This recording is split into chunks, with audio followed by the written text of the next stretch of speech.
প্রিয় বন্ধুরা, স্বল্প খরচের ভিতরে নতুন একটা স্লাইডিং দরজা উপহার দিচ্ছি। এখানে আমরা কাজ করতেছি গ্লাসের পরিবর্তে পার্টেক্স বোর্ড দিয়ে এবং থাই সাথে মিশ্রণ করে স্লাইডিং দরজা তৈরি করতেছি। তো আশা করি সবার ভালো লাগবে। আর যদি এরকমের কেউ কোনো স্লাইডিং দরজা করতে চান তাহলে স্বল্প খরচের ভিতরে আমাদের সাথে যোগাযোগ করবেন। আমাদের YouTube channel Imran decoration centre,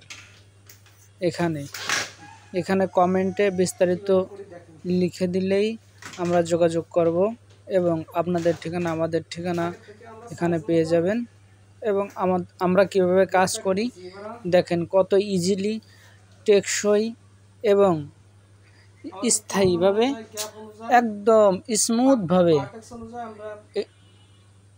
এই স্লাইডিং গ্লাসটা একবারে স্মুথভাবে চলাচল করে। কোনো আওয়াজ নাই, কোনো শব্দ নাই, একদম সুন্দরভাবে আমরা এই যে ব্যবহার করতেছি। নিচে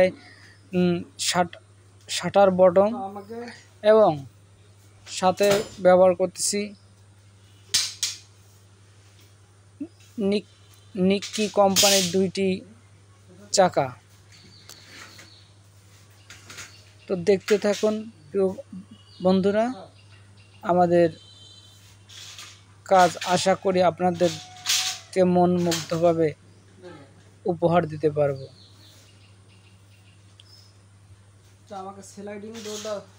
তো আমাদের ভিডিওর সঙ্গেই থাকুন, ভালো থাকুন, সুস্থ থাকুন, দোয়া করি। আর এবং আমাদের কাজ দেখতে থাকুন, আমরা কিভাবে মেলামাইন বোর্ড দিয়ে স্লাইডিং ডোর তৈরি করি।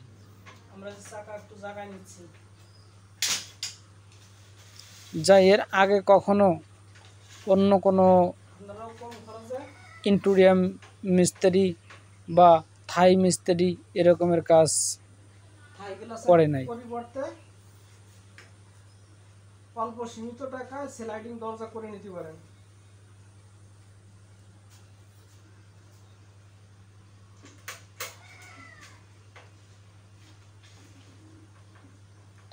আমরা আজকে উপহার দিলাম মেলামাইন বোর্ড দিয়ে স্লাইডিং দরজা। কত স্পিডে চলে, যাদের কম বাজেট আছে তারা এইভাবে দরজা করে নিতে পারেন এবং শিখেও নিতে পারেন আমাদের কাজ। যারা না জানেন তারা শিখতে পারেন, আর যারা জানেন তারা তো তাদেরকে অসংখ্য ধন্যবাদ। এটা মেলামাইন বোর্ডের সাথে আমাদের দরজা যতটুকু লাগবে পাল্লা ততটুকু আমরা আগে মেলামাইন বোর্ড কেটে নিয়েছি এবং আউটার এক পাল্লার outer side top bottom ready করে তারপর একটা স্লাইডিং পাল্লা তৈরি করলাম। আমার মনে হয় থাই জানলাতে আরো ইজি ভাবে পাল্লাগুলো চলে। প্রিয় গাইস, দেখতে থাকুন আমাদের স্লাইডিং দরজা কত স্মুথ চলাচল করে।